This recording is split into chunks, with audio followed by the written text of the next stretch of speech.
Welcome to the Alchemy of Business Show with your host, Steve Rodgers. The Alchemy of Business Show is a podcast that mixes practical, actionable business solutions with soulful insights for anyone seeking deeper meaning in their lives and greater success in their work. Steve will be featuring purpose-driven leaders from all walks of life and getting insight into their journeys from failures to triumphs. So tune in to transition, transform, and evolve in every dimension of your business and life. And now your host of the Alchemy of Business Show, Steve Rodgers.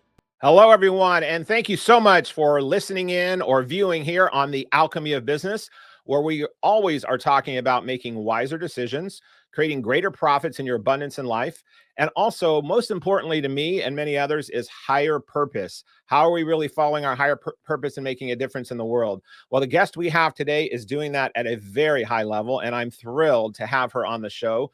Her name is Lisa Patrick. She is a business strategist. She's also a co-founder of several products and companies, including Belongify.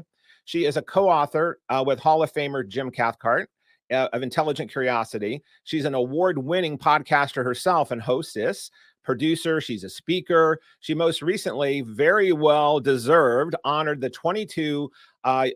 for just 2022. It's very recent. The Global Guru's Top 30 for her branding expertise. So many of you know branding is crucial. She's going to talk about that. She is always on the lookout to partner with results-driven thought leaders and purpose-driven people who are looking to scale businesses through acquisitions, operations, strategic relationships, and marketing. So this is a woman you want to get to know because she knows her stuff. So let's have Miss Lisa Patrick say hello and join us.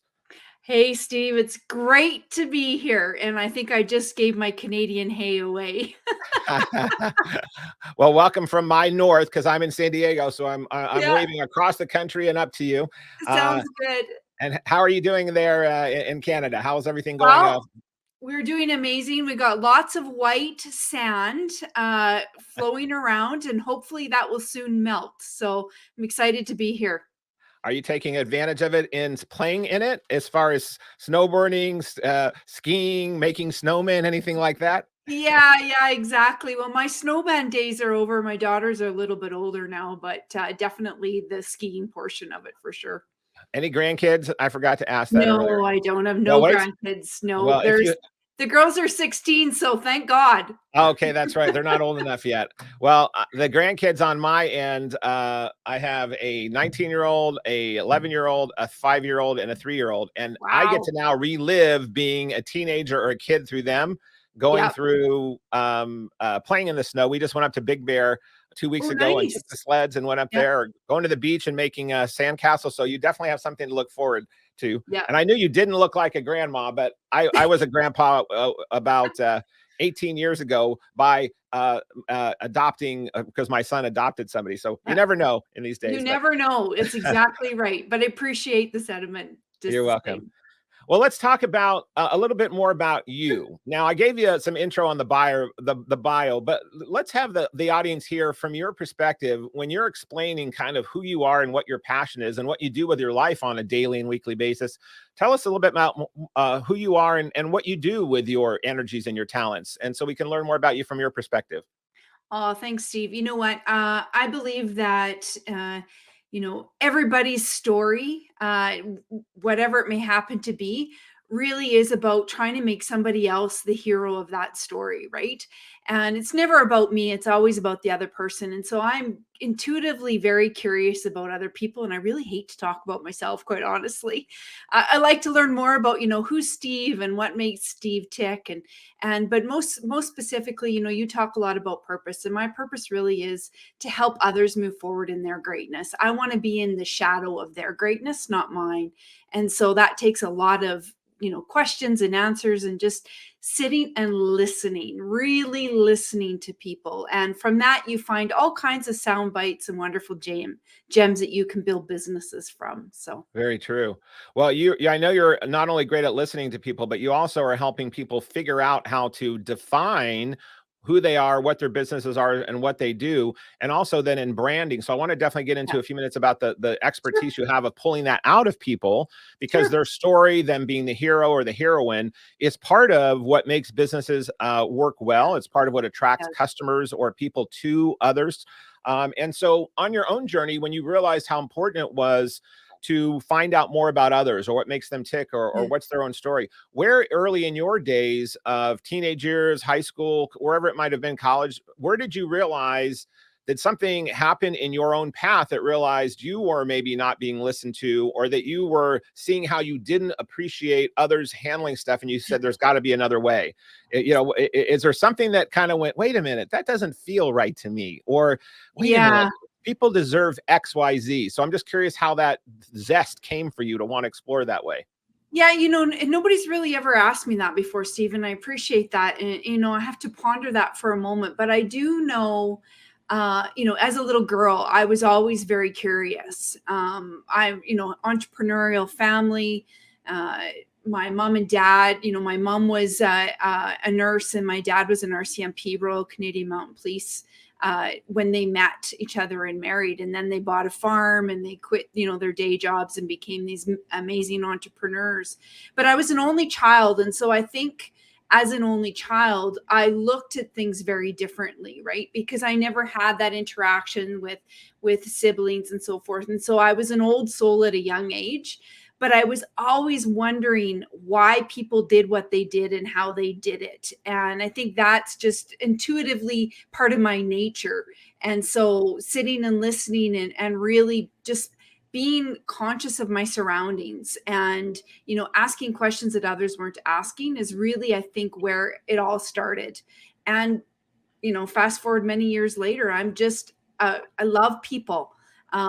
But I'm an introvert at heart. So I think that's it's odd. I like my alone time, but maybe that is because I was an only child and spent a lot of time in here rather than communicating. So yeah, I absolutely. And people think I'm an extrovert, and I am in a lot of cases, but I love my alone time as well. Yeah. I've really learned to over the years, really enjoy. I mean, I've got a wife and I've got kids, and I came from a family of 5 brothers sharing bunk beds with, growing up. So I think when I got older, the serenity of having that alone time for reflection and internal and inventory of your own self and curiosity and learning. So I'm with you right on that. I mean, all of us need to have that. I love all the noise, when there's nothing greater than going to a place for 4 or 5 days and there's a bunch of people and there's all kinds of noise.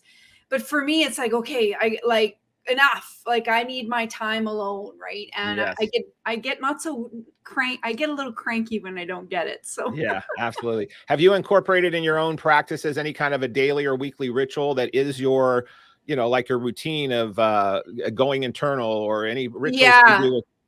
I call it my think tank. Your think tank. And my think tank is actually my bathtub. Got it. Perfect. And so, that's my time to just decompress with my notebook and take a few moments to collect my thoughts. And sometimes that's where the best thoughts happen, quite honestly.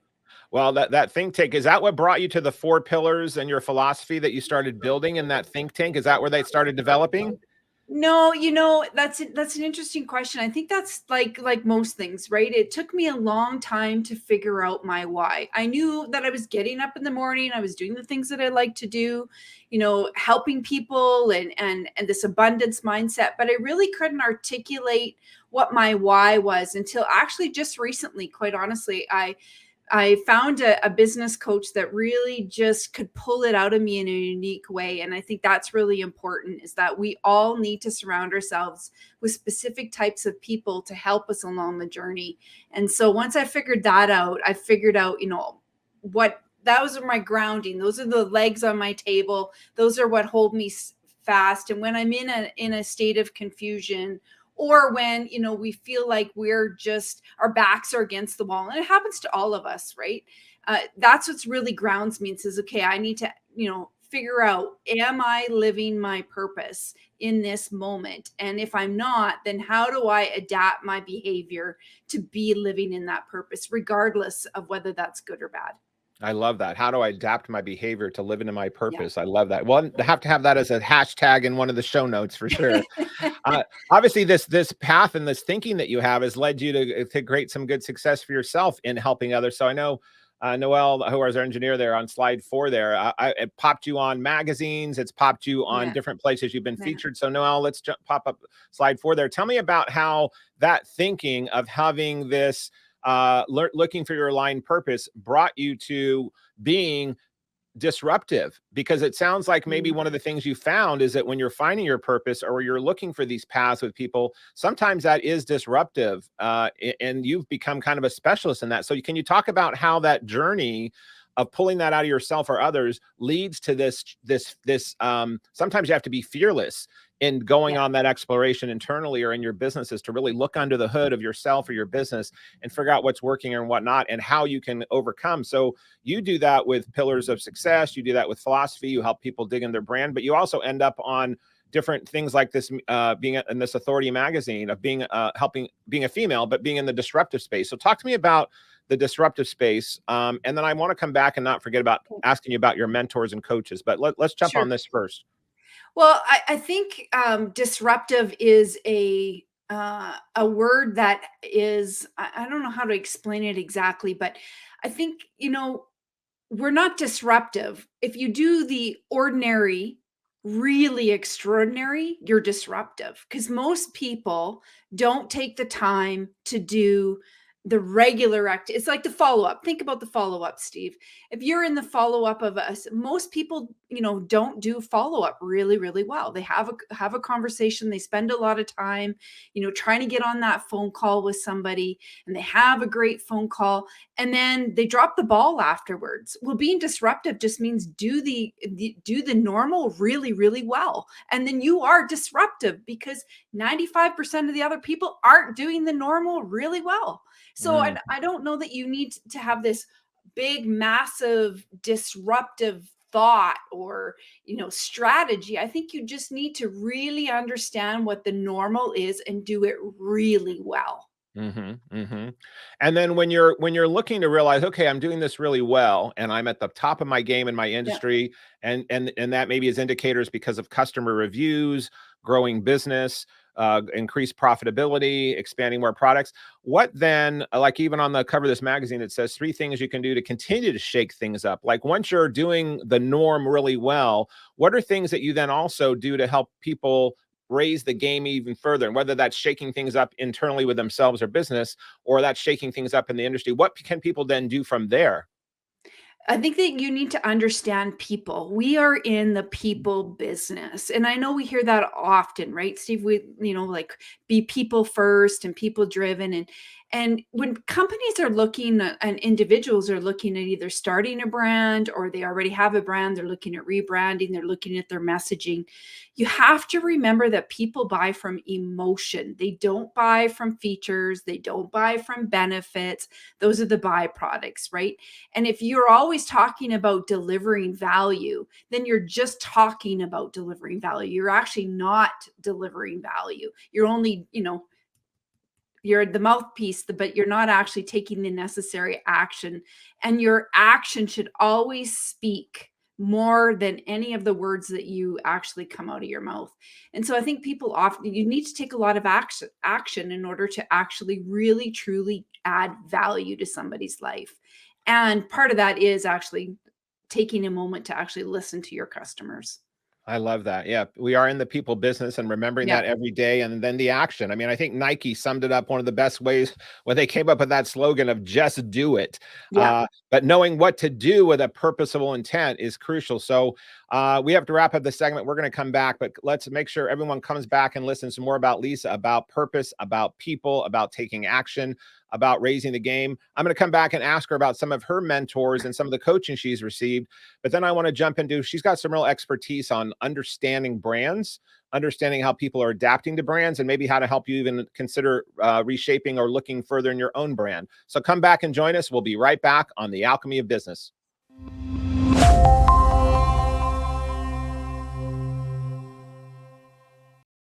Hi, and welcome back to the Alchemy of Business Show. We are having some very deep conversations, and in ways because they're about people, they're about purpose, and they are about making a difference and creating value. So we have Lisa here, Lisa Patrick, on our show, and we were talking about mentors and mentorship and coaching. So I wanted to ask you, Lisa, when you were younger, growing up, do you remember having your first kind of someone who you considered being someone you wanted to emulate, or that you considered mentored you, whether it was in sports or school? Do you remember that time when you went, oh, that's different than a teacher, but that's like a mentor to me, or mentoress Yeah. to me? Yeah. I used to downhill race as Okay. a kid, like racing, like snow racing, so Hmm. alpine skiing. And I had a really great coach, and that coach really didn't work just on the technical skills, but worked actually on the emotional skills and on the mindset that you needed when that gate opened. Where did your headspace need to be? And that felt and looked differently than any school sports that I had been in. I played, volleyball, and I played basketball, and I curled. I did all kinds of crazy Wow. things. But uh, that coach, that was the first time, like when I looked back and started to reflect. At the time, I didn't have enough emotional intelligence to know what was happening. But when I reflected, that was probably the first time that I can recall a coach that was more of a mentor from a mindset space, not from a technical space.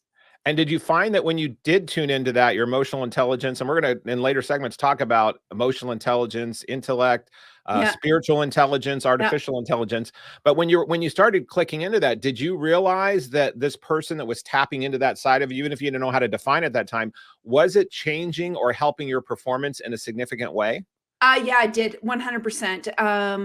At like working with that particular coach that year, I had better race times than I ever had before, and it wasn't equated to technical skill. It was definitely a mindset skill that had changed. Now, I didn't know that at the time, Right. but when I reflected back, that was definitely the pivoting moment. And as you now have evolved and becoming more of an emotional intelligence master that you Uh, are, well, uh, I like to think I try to anyway, Steve. I don't know if I'm a master for I would say sure. you've definitely evolved way past where you are. You're Yeah, into that but upper echelon that's a standpoint. few years later though, right? We've got both you and I got a For few us years all, under we got the our bumps and bruises and runners. scars to prove it, right? Exactly. Yeah, So when did you especially in the start? morning. That's right. When did you get into realizing that that might be beneficial for you in a business capacity? That you mentioned that your parents were very serious, successful entrepreneurs. I don't know if they were meant to use it in some Oh, fashion. 100% they were mentors. I mean, there's no question. They still are today. If I'm seeking certain advice, and I'm just not sure, and I need to trust that advice, clearly I'm go to my parents still to this Mhm. day, right? And I'm grateful that they're still here to give me that advice. But looking at, I had a macroeconomics teacher in one semester in my university. And in that same year, I actually took, uh, it was I'm trying to think of the name. It was like, when you look at the stars and the moon, what do you call that? Oh, Astronomical astrology. physics. Okay. Yes. That's what now, why I would ever have taken, honestly, I do not know what, like if I'd gone to the bar the night before and chose my classes, how I ended up in this astronomical physics class, because I'm not mathematically inclined. Anybody who knows me well knows that. But it was really interesting to work that side of my brain differently. And the professor that I had was really great at facilitating his sessions with real life experiences. And I had never had that before in my educational career, or educational life, not career. But it was very interesting. And as I got to know that professor better, I began to realize the power of messaging. And I'd Mhm. never ever had experienced that before. And then my best friend's brother, actually, who is a research scientist at Oxford University, was for his thesis, he was talking about how to reverse the cataracts in sheep eyes, and he explained it like a radio. And here was a professor in a university that was, extremely intelligent, that could dumb down ideas. And I thought, wow, what a gift that is. If we can figure out how to really simplify messages in a unique way that just resonates, we win at many different things, not just in life, but in business. Wow, that's powerful. Well, realizing the power of messaging, you've been an expert at that. I want to spend, we got about 6 minutes left in this segment. I want to talk, then roll into that because that's a good segue.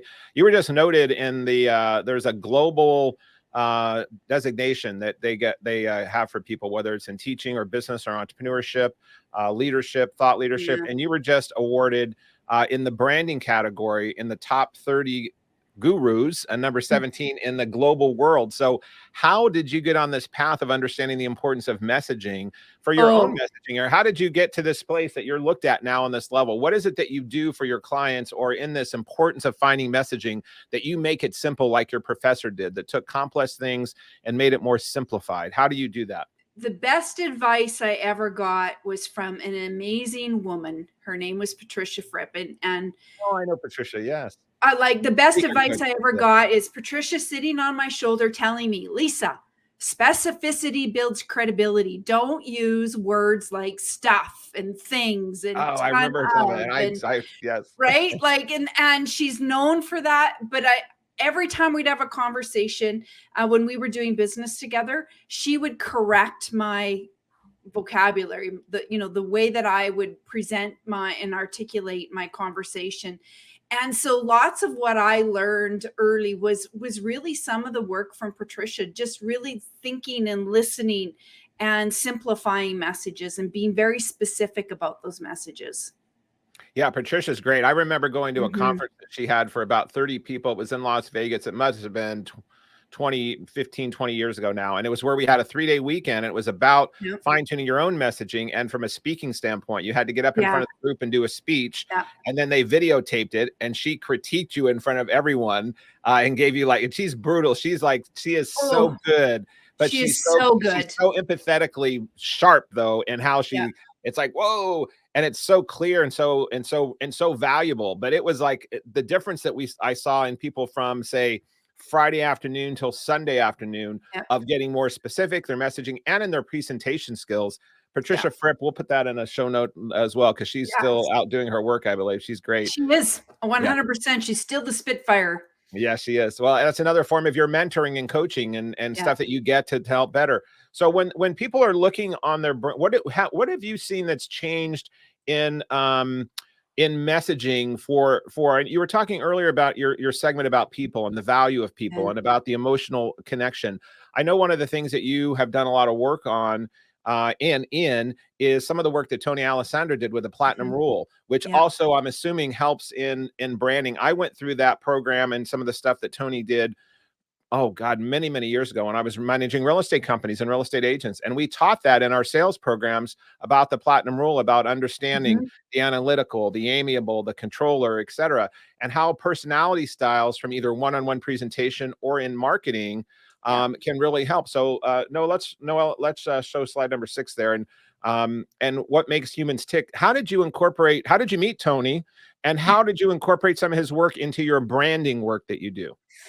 Oh my gosh, Mr. Tony Alessandra. I mean, I just have no words to explain he's just an amazing human. But, I think because I have a private investigation background and a law enforcement background, I was practicing the Platinum Rule long before I even knew what the Platinum Rule was. And I couldn't articulate it in a way. So for those of you who are listening who don't know what the Platinum Rule is, the Golden Rule tells us treat others how we'd like to be treated. But it's flawed in many ways, because what if I want to be treated a certain way and Steve, you want to be treated differently?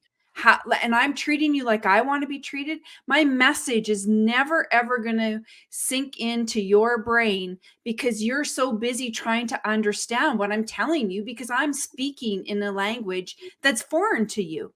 And so we need to better understand who the other person is that we're articulating to. And so when you practice a Platinum Rule, treat others how they'd like to be treated, doesn't mean that you're changing who you are at the core. It means that you're adapting your communication style so that the message is received in a way that you understand, you being the other person across from the table.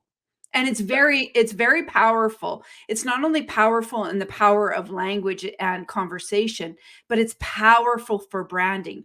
Because if I'm speaking in tonality on my we'll just use a landing page, for instance. And I'm talking to somebody who needs all the facts and figures to make a decision.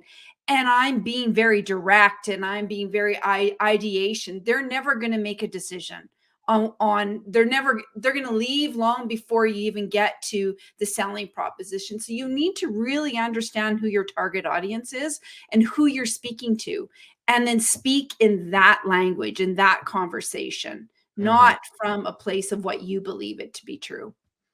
And with the platinum rule, if any of those, we'll also put that in the show note. You can get the book. There's websites and training Ashley on it. Has a really great book. Tony just came out with an amazing book right now. It's called What Makes Humans Tick. Phenomenal book. I recommend it for every single person in the world. It talks about personality styles and how to communicate more effectively and how to adapt and how people are motivated based on their personalities. Yeah, and his original platinum rule work did that, and he also took it and made it very simplified. I mean, many people have heard of the DISC, which can be very intense and very detailed, and it's great stuff. But the platinum rule really broke it down in a more simplified way. I think it was a quick quiz that you used to take. It was like 18 questions, and then you would add it up. And so we would use that for our salespeople, our customers, etc. But it also teaches you things like how you shake your hand, what they wear, what colors they wear, the rapid of their speech, so that when you're in a one-on-one presentation with them, if you're talking to them, if you're a controller, amiable, and they're an analytical, etc., it does allow you to adjust this behavior. But Lisa, when people are online so much right now in the digital world, and especially during COVID, everything got so tech oriented. We have about 2 minutes left in the segment, about 1:30, but I want to come back and talk some more about this. But how does someone understand and learn to adapt from that one-on-one when I'm with you and I can kind of read you and see how you are versus how do I know what to put in my landing page, or how do I know what to put in my website, or how do I know what my audience is? And I think some of the things you've done well, and the reason you got to the guru level, was that you have simple formulas that we'll come back and talk about. But if you gave us just a closing thought or two of what people can start doing to realize how to find out who their audience is, to engage and direct their branding, what would be some closing words you'd have before we get to the next segment?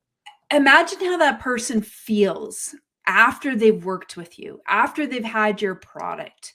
What do they feel like? Then talk about that transformation. That should be the very first thing you should ever talk about, is what is their life like after they've used your product, if it's a product, or that they've had a service with you, that you've provided them value through a service. What does that emotion? And then work backwards. Got it. So finding out how people want to feel and what they want to experience after working with you or your product, and then finding ways in your languaging, your messaging, your colors that would engage that to start happening. Exactly. Good. We're going to come talk more about that. You also have some roadmaps for helping with branding. You also have some go-to market strategies. I know you've helped startups and you help existing companies.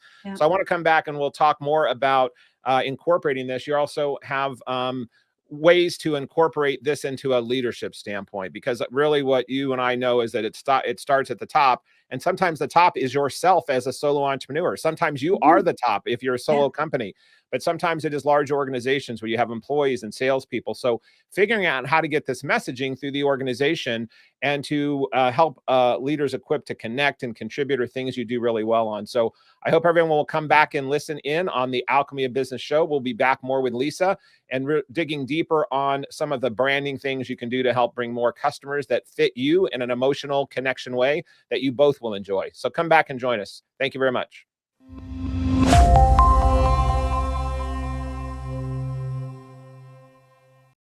Hello, and thank you for signing back into the Alchemy of Business show. Whether you are listening on your iPhone and some earbuds, or you might be watching us on E360 TV or YouTube or Roku somewhere. However you got here, we are glad you're here on the Alchemy of Business show.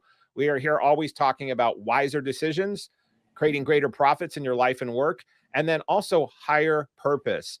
And Lisa's been sharing with us on how to do that through branding and messaging, whether it's in a one-on-one conversation, whether that's in your own branding. So Lisa, in your own work, you have your own branding that you do through apps and podcasts and marketing. So let's talk about your own stuff. And then how do you help clients do what you do? Because you also are trying to reach out and connect. So you're walking your talk. So let's have you take us through some of the processes that you go through for our audience. And for some people that can't see this slide and it's only audio, let's make sure we're describing some of the visuals. And for those that can see it, we'll have the benefit of seeing these cool wheels and things that you have. Sure. So right now, you've got this slide up about a company that I co-founded with a wonderful gentleman by the name of Lauren Rubis, and Lauren came to me several years ago, and we sat down with an idea on a napkin about how might he create greater conditions of belonging within organizations, but more specifically with remote and hybrid teams.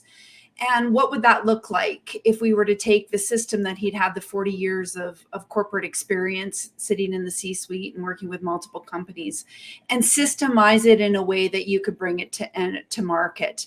And so him and I talked in great deal about how do you do that and what does that look like? And what you see here is a 5-step system. And this system allows people to really, like, we couldn't have planned the product market launch better if we had tried, because when we first were having a conversation about, creating these conditions of belonging in remote teams, it really was a whisper in the marketplace. People were still having water cooler conversations. This was pre-pandemic. And then the pandemic hit, and we were still testing in the market, which what I like to call a minimal delightful product, where we're trying to figure out, what would be our minimal viable product in the market, and do we have something that's got legs and an ability to really drive this thought of connection virtually. Like, imagine that, connection virtually. And now here we are, how many years later, right? I know, no doubt. Yeah. And in corporate, right? Where nobody was really, like, they didn't even know what Zoom was, Right, we had right. Go Teams and what have you. So anyways, and fast forward 3 years later, and here we are.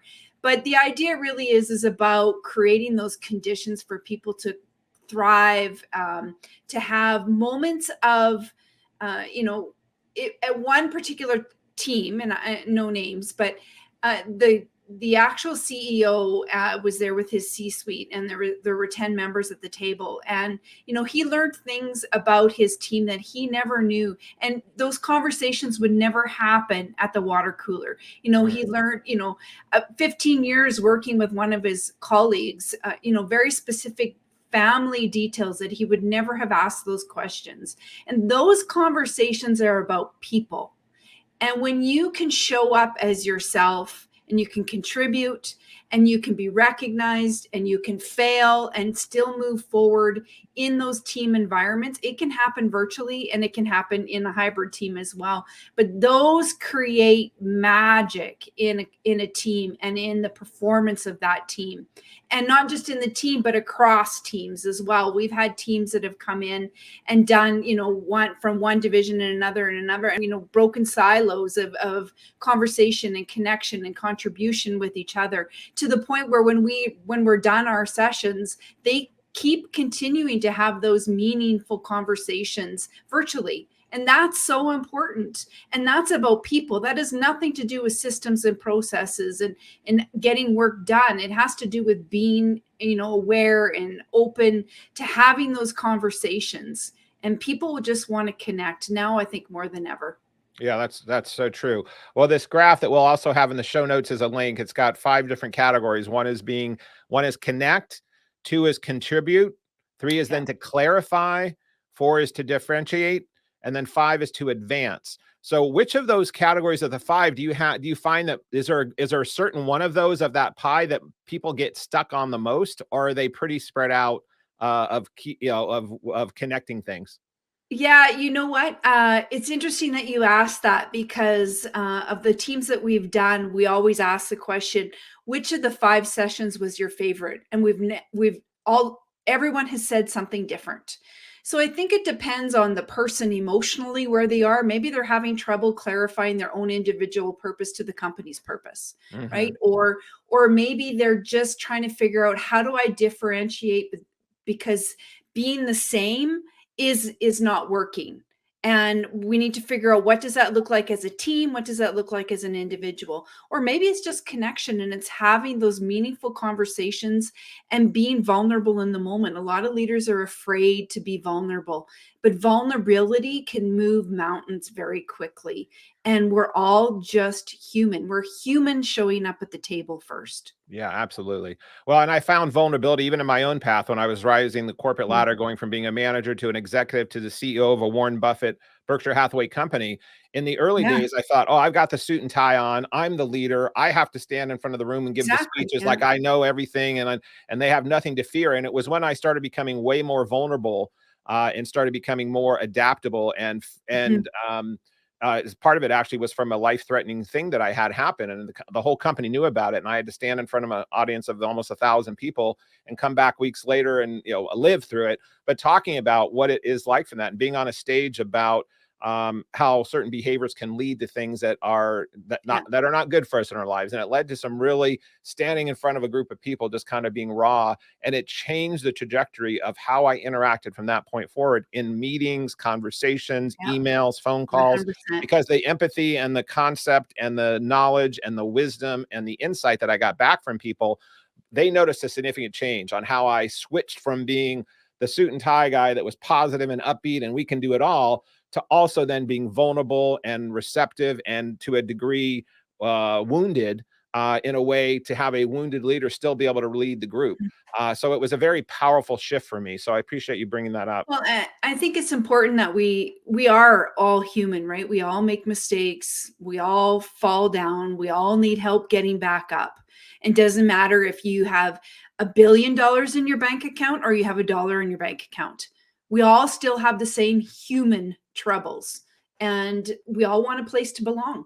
And at the end of the day, when you create those safe spaces for people to show up and feel like they belong, it's funny because as kids we're taught,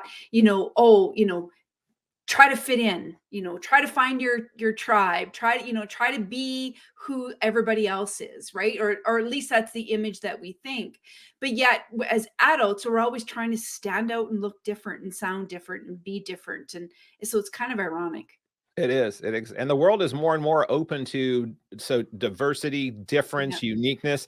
And that's how music, celebrities, Yeah. art, new companies, new products get created. And I think you're right about COVID. It's not that some of these things with Zoom and other products of medical stuff with doctors on apps that you're doing wouldn't have come Mhm. about. But I believe that COVID probably accelerated that by at least Yeah. 10 years. It just sped it up into a trajectory of allowing, and it connected people more, but it also distanced people more to a degree. And so finding a way to use technology to bring this contribution together in engaging and heartful, soulful ways in either your brand, your product, your customer, or with your team is crucial. COVID has done a lot of damage in the world, and it's also done a lot of Not a good good. and a Yeah. lot of change. Because in life, as people, sometimes pain is the only way we grow and learn, and that can be, It's definitely the fastest lesson in life for sure. yeah. We don't learn as fast in the success. We learn in pain and I failure. know, darn, I hate that part I know it sometimes. sucks, but that's the reality, right? Like, It's so true. And when you realize that and you get it, you go, okay, this is pain. yeah, So I know there's some good yeah, lessons coming from this. You yeah, make friends with exactly. pain.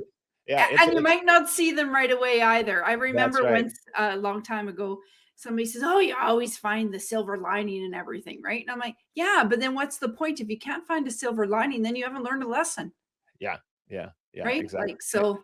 And the quicker you're looking for realizing that in that pain, you're right. It's sometimes years later. Sometimes it's in Yeah. completely unexpected ways, and sometimes it's through others that experience it. A lot of times it's been through my family or others that I realized there was a transition in them because of how something that happened to me, and I showed up and I carried it forward in a legacy of my ecosystem that I was in, and I kept Yeah. thinking it was going to be my lesson. And in some cases, it was lessons coming back, being reflected to me through others in really powerful ways. So, It, it, it's it's interesting. I had a call with a gentleman here just a couple days ago, and you talking about his brand, and he lived in his car as a young man. He was struggling, couch surfing, and what have you, and he happened to hear a passage from Michael Gerber, and Mm, that changed the trajectory of his life. And so I was looking at his brand, and I said, so. it took me about 45 minutes to get him to kind of really open up and talk about his story, right? Whatever that may happen to be. But in his particular case, that was his story. And I said, that's why you want to talk about that. What were the lessons that you learned after you picked up that book from Michael Gerber? That's what your community wants to hear about. They don't want to see a pretty logo and all this other wonderful stuff that you have. That's great. But they want to hear from you that they know that you lived that same thing and that you're the expert to help them now. Yeah, and that's really important. We need to figure out what those stories are, right? Yeah, well, and that's what's part of what on the branding. I think Yeah. being not afraid to talk about things that maybe seemed at the time embarrassing, shameful, not as important that you thought maybe to others. There are certain things in our stories of our own journeys. I mean, I talk openly on my website and my speeches about overcoming alcoholism. Yeah. I was a rising Congratulations, CEO, by the and way. thank you very much. Thank you. It's one of the best things I ever did in my life, and I haven't had a drink in 19 years. But during that path, when you're putting on the suit and tie every day and you're going out in the world and then you're drinking like a fish at night and coming back and trying to do it the next day, your soul starts to get chipped away and diminished and things start deteriorating. And so I realized staying on that course was not going to help me at all. It was going to ruin me. But in coming out and just saying, okay, I overcame that, I'm not going to talk about that anymore, I realized that was something I had to get really vulnerable about. And there are so many other people that can relate to some form of addiction or vulnerability. So these things in our messaging is crucial, right? Like, you reached out for help, and there's nothing wrong with, you talked a little bit about, who are my coaches and mentors in my life. And I think that, the best not money, but the best thing that I get in return is watching the sparks in the eyes of my customers and my clients when when all these little pieces, all these little strings start to actually make sense. And it's not talking about the features of their products or the benefits of their products. It's really about what is the emotional impact that product or that your service has on the other person, and articulating that in a way. That's what the best brands do. Absolutely. I couldn't agree with you more. Well, and it's that you've said it a few times, that humanness. We are all humans. And as Wayne Dyer talked about, one of the great spiritual writers and teachers, he said, we're not only all humans, but we're all humans. We're all spiritual beings having a human experience. And that connection of whatever people might define that to be. And in that is that yearning, and the way that people can feel or get things the most is through that power of emotion. And so in tapping into that, there is such depth and power in making someone laugh, making someone cry, being empathetic with them, connecting on something that was soulful versus intellect. That's what great branding or conversation can do. Exactly. You don't want to be that icky, sleazy, slimy, thought leader, results leader in the world. You want to be that person who, people can relate to, that they feel like they belong beside, that they're running with, right? And that takes, some real thought into kind of pulling that emotion out. And so I'm told that's what I'm good at. You are good at that. Well, I've experienced it. I'm experiencing it again, and I would concur. Well, we're going to come back, and we were going to do the instantly interesting Instagram on this segment, but we're going to do it at the beginning of the next segment. And then we're going to get into talking about, beyond this emotional intelligence you were referencing earlier, we're going to come back and talk about spiritual intelligence. And that also is another layer and level of this emotional connection with others. And I'm curious on what that would be for you. So we're going to come back and talk about that. I did want to note for the show notes and for the listeners, Lisa was mentioning about Michael Gerber. If you haven't read any of his work or checked him out, he wrote a book called E-Myth and then E-Myth Revisited. He actually lives in San Diego. He's someone who really shook up about the process of being an entrepreneur, the processes, the myths about being an entrepreneur. So he's done some really great work. So we'll make sure we get that in the show notes as well. So thanks for noting all these. See, when you're in that guru category, you get to name all these other gurus because you're now in the club there, Lisa. I don't know about that, but anyways, I kind of hate the word guru, quite honestly, because it implies, or the word expert, that you've done learning, and we're never not done learning. Yeah. Well, to me, it means that you've learned and you've gotten to a very high level and you're willing to share it with others. So you'll wear that badge with honor. Good way to put it. Yeah. All right. Well, everyone, hopefully if you're listening in or viewing or watching us, we've got one segment left here on the Alchemy of Business Show. Come back and join us with Ms. Lisa Patrick. Thank you.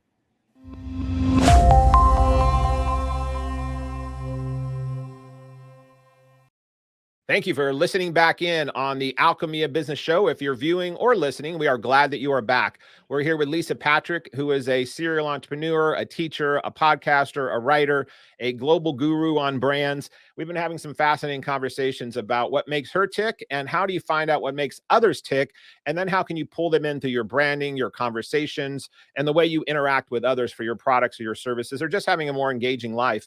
Lisa, we always do a segment on here called Instantly Interesting Instagram.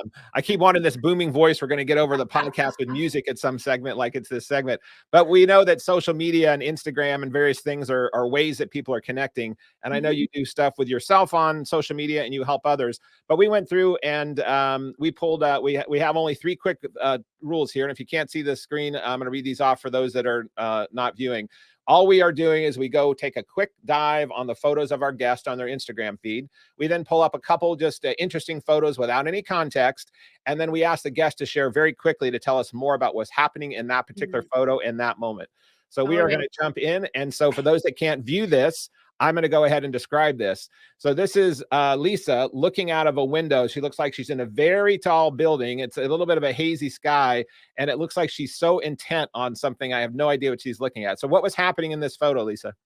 Well, this is at the Calgary Tower last summer with my daughters, and I was down there visiting a client, actually.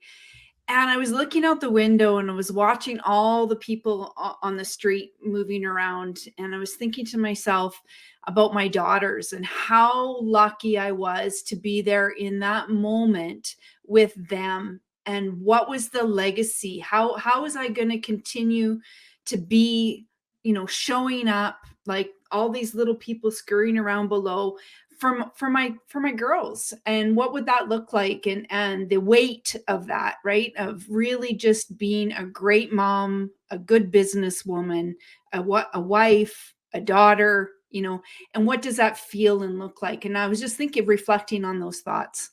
I love that. Well, that word legacy and the power of legacy, it kind of plays into what you were talking about earlier about trying to realize what your customers, you're believing they want to feel or what emotion they want to have, projecting that out.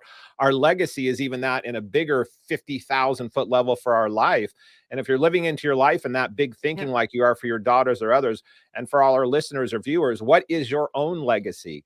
Do you have a definition of what that is? Have you described it? Do you have it written down? Are you living into that? Lisa was talking about earlier about making sure you're adjusting your behaviors to live into your brand and your mission. That's the same within your life. Your legacy is like your mission of your life. So I love that photo that now that you explained it that way. My daughter took the photo actually. And so when she showed me because she took a bunch of photos, and when she showed this, she goes, "Mom, what were you thinking about then?" And so it was interesting that she had captured that moment. Oh, that's even more powerful. Yeah. That's wonderful. I love that. Okay, let's go to the next one here. We have somebody who's looking like they're upside down on their head because we see 2 boots in the air with somebody who's got shoes or boots. And then the quote is, "The misunderstood role of personal branding within organizations." Lisa Patrick. Yes. So what's going on here? Well, I think that there's this misguided conception of in organizations that personal brand does not belong in the organization. What I challenge organizations is to say, create policies and guidelines so that the people in your organization can create brand. Because when they create brand and they're your biggest advocate, that goes way farther in the marketplace as advocates and as awareness than your millions of dollars throwing against your actual company brand. And it's backwards, it's upside down. And most organizations are so worried about losing their people and that they're going to create their own brand and leave, that they don't recognize the value and the power of the people in the organization. Wow, I love that. Well, especially in this day and age of social influencers and everybody that is their own brand, whether someone wants to be or not, using that as a plus, as my friend David Corbin talks about in Illuminate, his book Illuminate.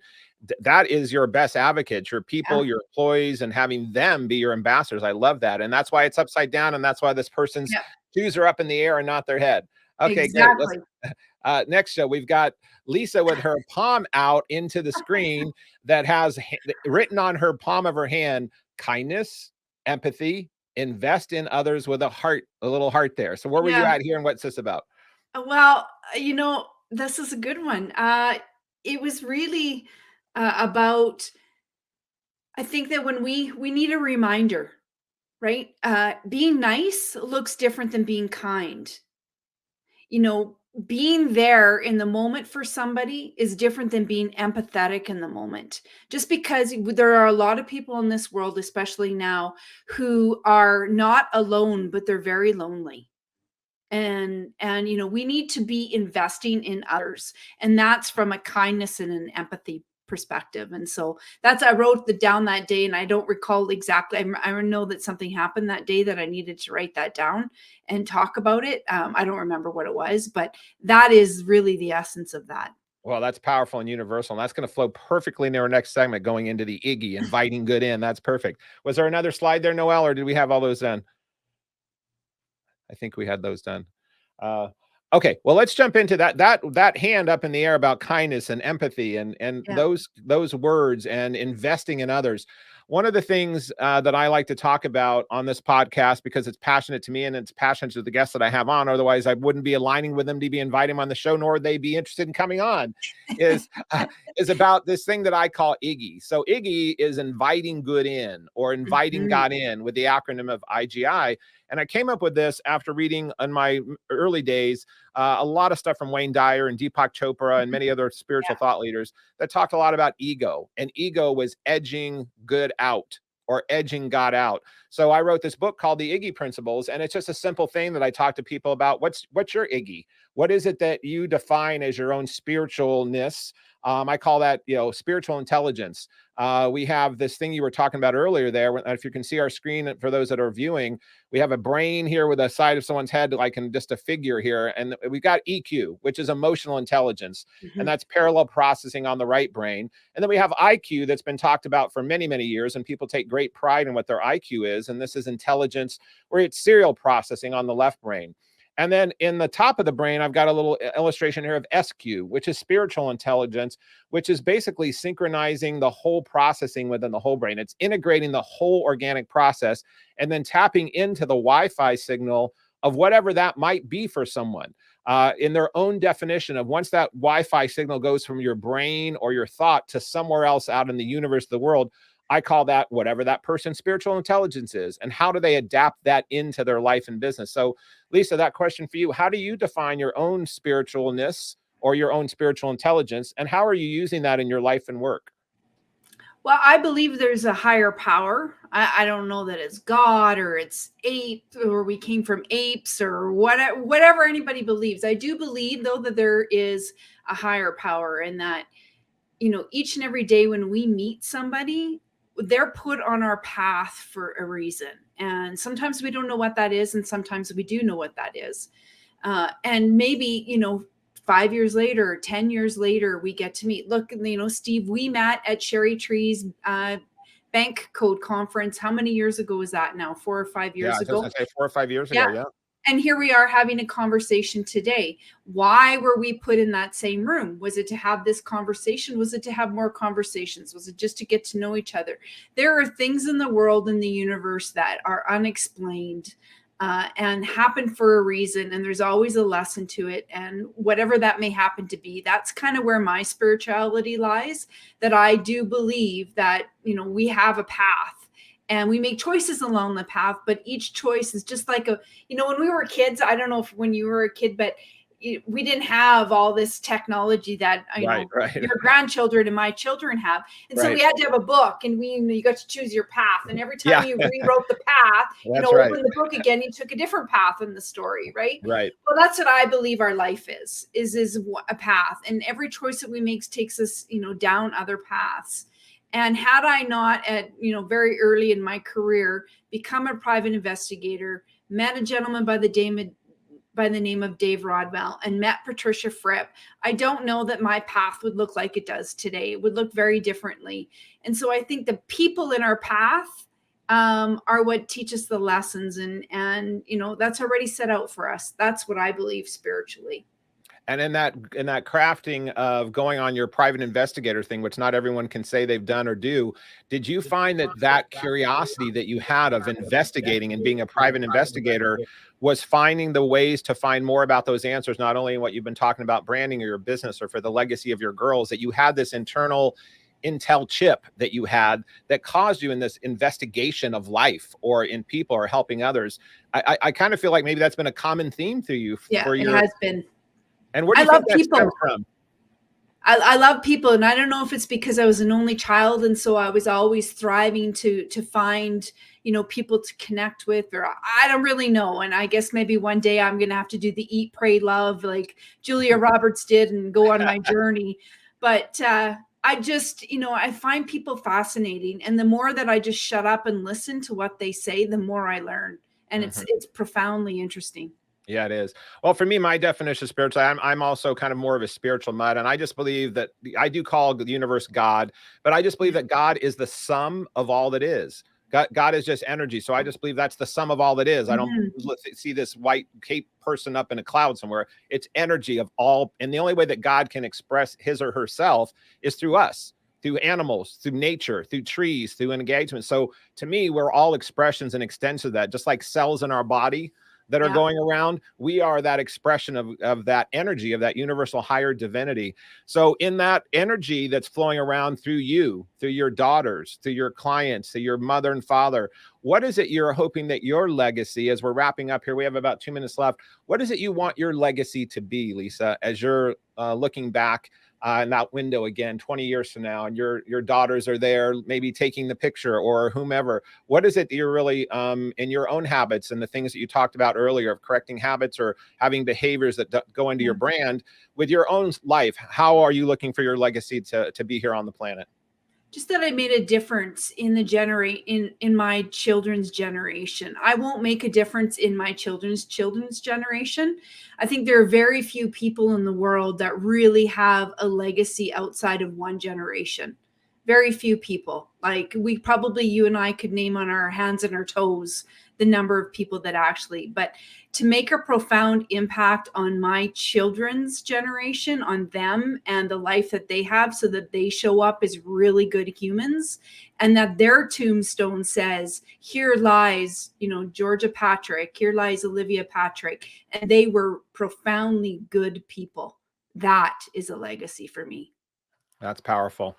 Well, thank you, Lisa, for being here on the Alchemy of Business show today. And I think your daughters are very lucky to have the guru mom that you are. And thank you for sharing all of your knowledge on your own empathy for others, and sharing your gift and wisdom about brand, about connecting, about personalities. And we will make sure that our guests here get links to you. But what's the best way for people to find you or reach out to you if they're listening here verbally versus seeing show notes? Yeah, you know what? Go to lisapatrick.ca. I offer a half an hour to anyone, even if it's just to have a conversation and just to, have a cup of coffee, or go to Instagram or Facebook or LinkedIn. You'll find me there as well. But if you go to lisapatrick.ca, that's probably your best bet. Great. So lisapatrick.ca, you'll see how to access her writings, her book, podcast stuff that she's done, and just her work in general. We'll have that in the show notes. But thank you again for everyone listening in here on the Alchemy of Business show. We're going to make sure that we are continuing ourselves to find ways to make wiser decisions out in the world and in business. I want to keep encouraging others and myself to find greater profits in our business life so we can invest that back for the good of the world. And also that we're working on higher purpose for the service of the world, and that needs it so desperately right now for all of our own gifts and our talents. So thank you for listening in or watching, and we will be back here again on the Alchemy of Business show. Thank you again for listening. Thanks, Steve. And that concludes this episode of The Alchemy of Business with your host, Steve Rodgers. If you found value in today's broadcast, please consider liking, subscribing, sharing with friends, and leaving a review. Thank you so much, and we'll see you next Thursday for another episode. Be blessed and see you soon.